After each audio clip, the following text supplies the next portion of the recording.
Saya Siti Nurjana Alvinita di sini akan memaparkan materi yang pertama, yaitu mengenai teori belajar ilmu jiwa daya. Menurut para ahli, bahwasanya manusia itu memiliki sebuah daya yang dapat ditingkatkan ketajamannya sehingga dapat bermanfaat. Nah, daya-daya tersebut diantaranya meliputi daya berpikir, daya mengingat, daya fantasi, dan sebagainya. Nah, menurut teori ini, belajar itu hanya sebatas melatih daya-daya tersebut, seperti halnya ketika kita melatih daya berpikir kita, maka kita akan dapat memecahkan suatu masalah yang sederhana hingga yang kompleks. Teori yang kedua yaitu teori behaviorisme. Teori behaviorisme ini lebih mengedepankan terhadap perubahan tingkah laku seseorang. Nah, perubahan tersebut merupakan hasil dari proses interaksi antara stimulus dan respon. Nah, stimulus itu merupakan suatu hal yang diberikan oleh seorang guru terhadap muridnya, sedangkan respon adalah suatu tindakan siswa yang merupakan hasil dari stimulus tersebut.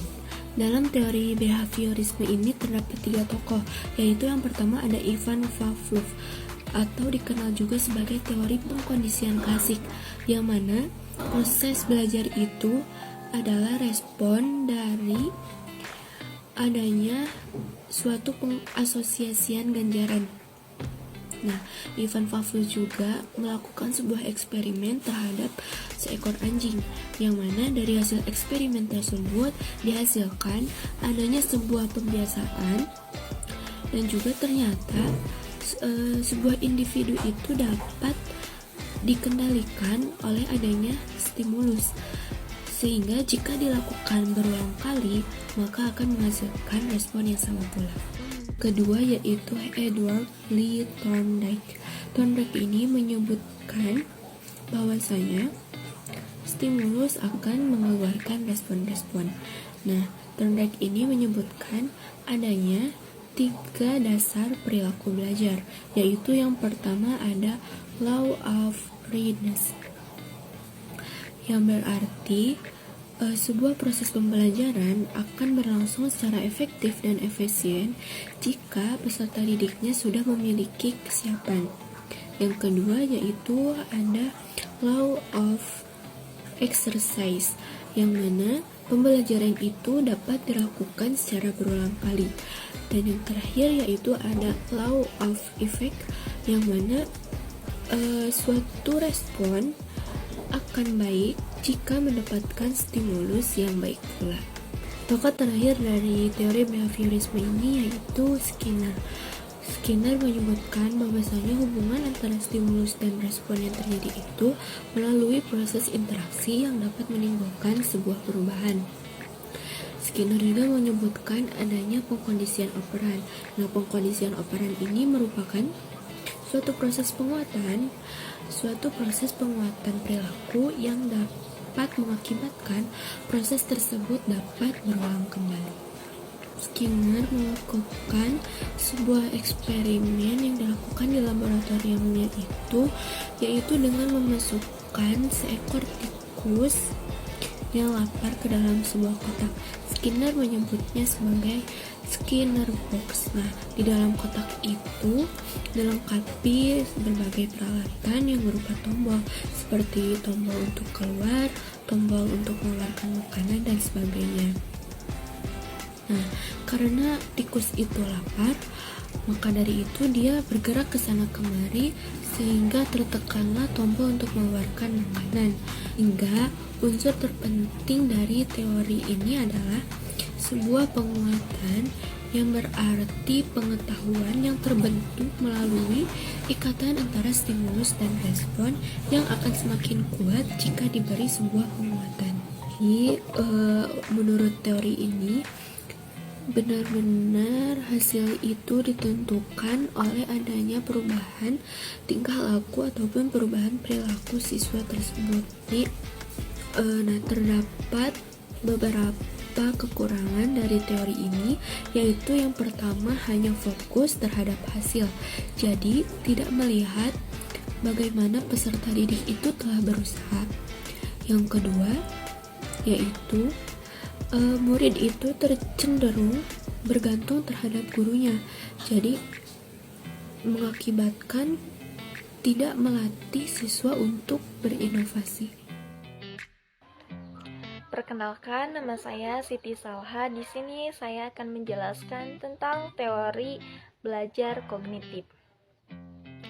Teori belajar kognitif berbeda dengan teori belajar behavioristik, bahwa belajar tidak hanya sekedar melibatkan hubungan antara stimulus dan respon, tetapi lebih dari itu. Belajar melibatkan proses berpikir yang sangat kompleks. Selanjutnya, tingkah laku seseorang ditentukan oleh persepsi pemahamannya. Proses belajar terjadi mencakup pengaturan stimulus yang diterima dan menyesuaikan dengan struktur kognitif yang sudah dimilikinya.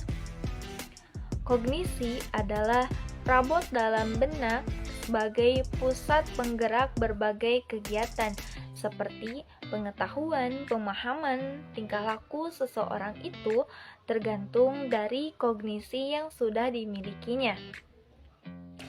Adapun kognitif sebagai potensi intelektual terdiri dari pengetahuan, pemahaman, penerapan, analisa, sintesa, dan evaluasi. Adapun teori belajar kognitif menurut para ahli, di antaranya Jan Piaget. Menurut Piaget, perkembangan kognitif merupakan suatu proses genetik. Proses adaptasi kognitif menurut Piaget ini melalui 3 tahapan. Yang pertama, asimilasi, yaitu menambahkan informasi baru. Yang kedua, akomodasi, yaitu pengubahan informasi yang sudah ada. Dan yang terakhir, ekuilibrasi, yaitu penyeimbangan asimilasi dan akomodasi. Ada dua arti belajar. Yang pertama, belajar dalam arti sempit, yaitu belajar hanya menekankan perolehan informasi dan penambahan atau yang disebut dengan figuratif. Yang kedua, belajar dalam arti luas, yaitu belajar untuk memperoleh dan menemukan struktur pemikiran yang lebih umum yang dapat digunakan pada berbagai situasi atau yang disebut dengan operatif. Selanjutnya ada tahapan kognitif Piaget. Yang pertama yaitu tahap sensor motorik, yaitu usia 0 sampai 2 tahun. Yang kedua, tahap praoperasional, yaitu usia 2 sampai 7 tahun. Yang ketiga, tahap konkret, yaitu usia 7 sampai 11 tahun. Dan yang terakhir, tahap operasional formal, yaitu usia 11 sampai 15 tahun. Proses perkembangan kognitif anak sangat berbeda dari orang dewasa. Anak-anak berubah melalui 4 tahapan perkembangan secara otonom dan mandiri. Guru harus memberikan tugas sesuai dengan tahapan perkembangan anak dan memelihara kemandirian berpikir dan berkreativitas. Hingga tujuan akhir dari pendidikan adalah menciptakan manusia yang dapat membuat sesuatu yang baru. Yang kedua ada Jeremy Bruner. Beliau mengemukakan teorinya yaitu free discovery learning, bahwa belajar akan berjalan dengan baik jika guru memberikan kesempatan kepada siswa untuk menemukan konsep, teori, aturan, atau pemahaman melalui contoh-contoh yang dijumpai dalam kehidupannya. Jika Piaget, perkembangan kognitif sangat berpengaruh terhadap perkembangan bahasa seseorang, maka Bruner, perkembangan bahasa besar pengaruhnya terhadap perkembangan kognitif seseorang. Perkembangan kognitif menurut Bruner ini melalui 3 tahapan. Yang pertama, tahapan enaktif, yaitu memahami dunia sekitar anak menggunakan pengetahuan motorik. Yang kedua, tahap ikonik, yaitu memahami dunia sekitar anak menggunakan visualisasi dan kompresi. Dan yang terakhir, tahap simbolik, yaitu mampu memiliki gagasan abstrak melalui simbol-simbol bahasa, logika, matematika, dan sebagainya. Siswa belajar melalui pengalaman aktif. Selanjutnya, perintah pada siswa bukan memberitahu mereka tentang sesuatu, tetapi mendorong mereka untuk berpartisipasi, sehingga hasilnya siswa dapat memperoleh pengetahuan melalui penggunaan alasan dengan mengkonstruksikan arti dari informasi yang mereka terima, hingga muncullah proses informasi, yaitu menjadi tahu merupakan sebuah proses, bukan suatu produk.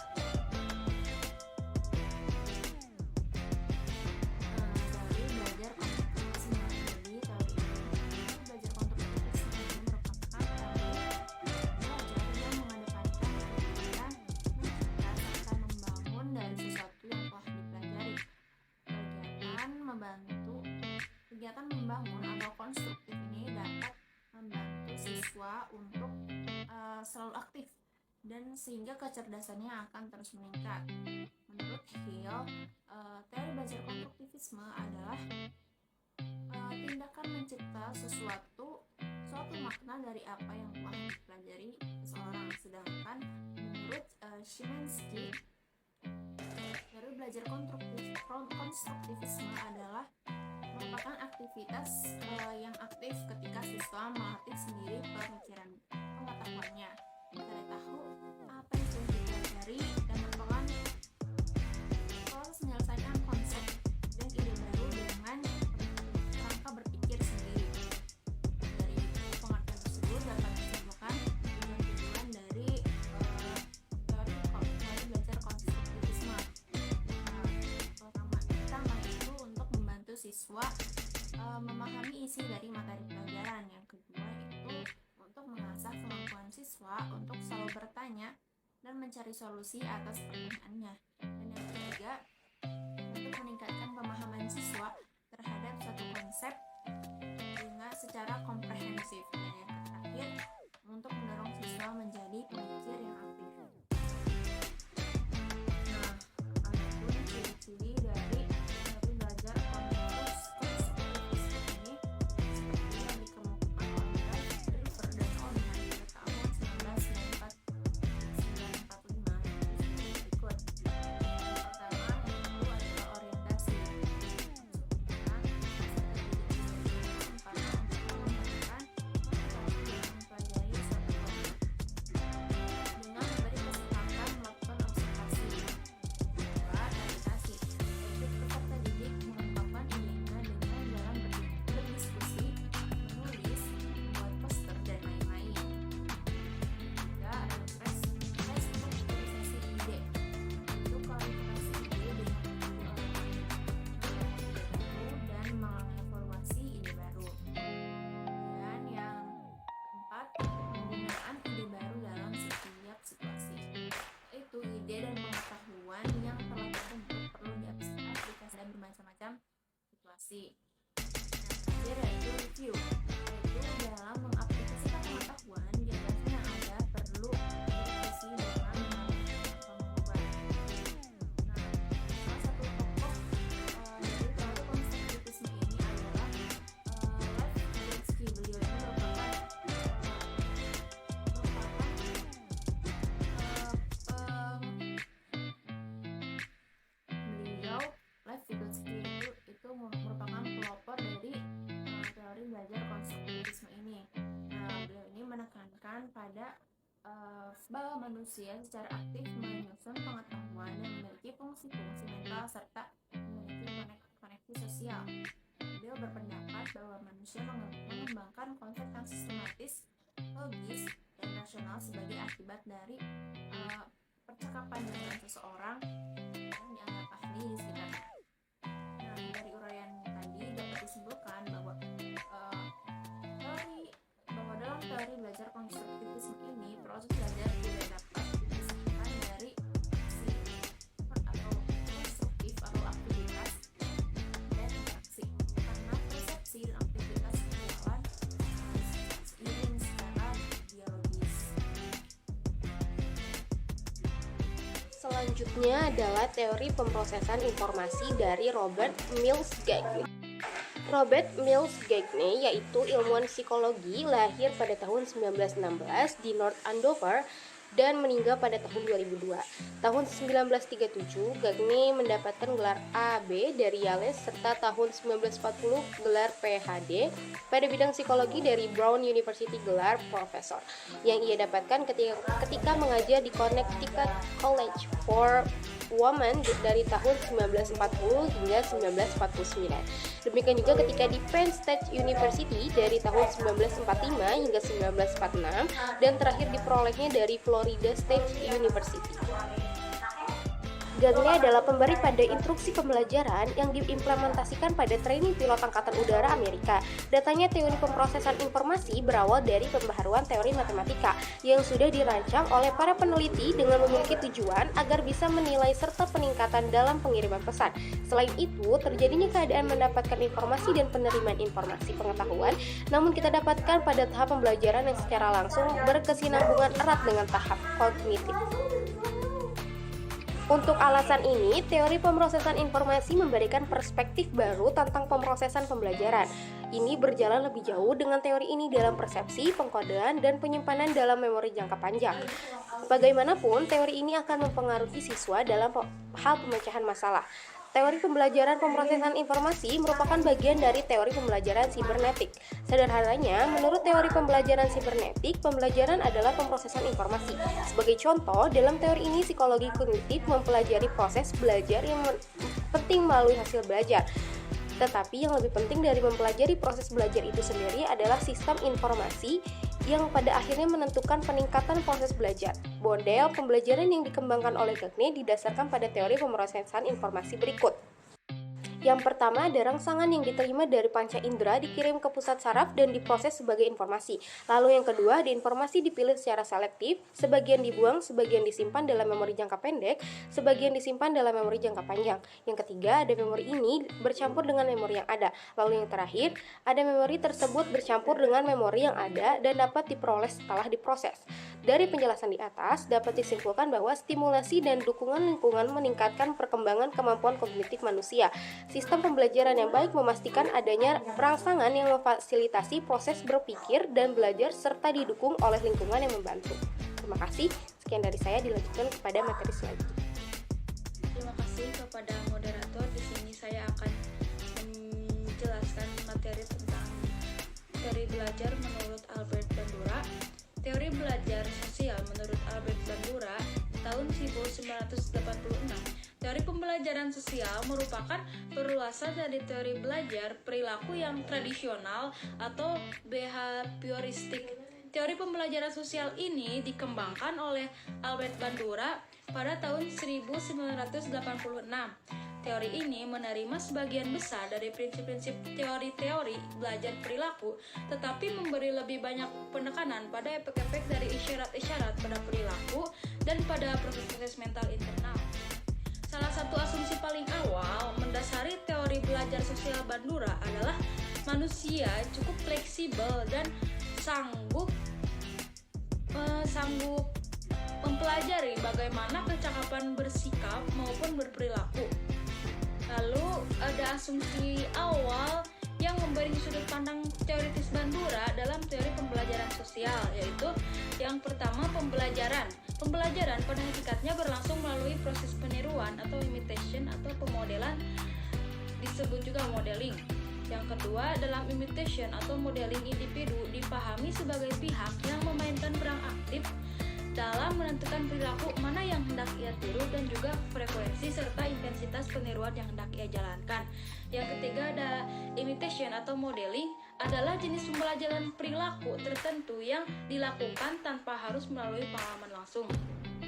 Yang keempat, dalam imitation atau modeling terjadi penguatan tidak langsung pada perilaku tertentu yang sama efektifnya dengan penguatan langsung untuk memfasilitasi dan menghasilkan peniruan. Individu dalam penguatan tidak langsung perlu menyumbangkan komponen kognitif tertentu atau seperti kemampuan mengingat dan mengulang. Pada pelaksanaan proses peniruan, yang kelima, mediasi internal. mediasi internal sangat penting dalam pembelajaran karena saat terjadi adanya masukan indrawi yang menjadi dasar pembelajaran dan perilaku dihasilkan, terdapat operasi internal yang mempengaruhi hasil akhirnya.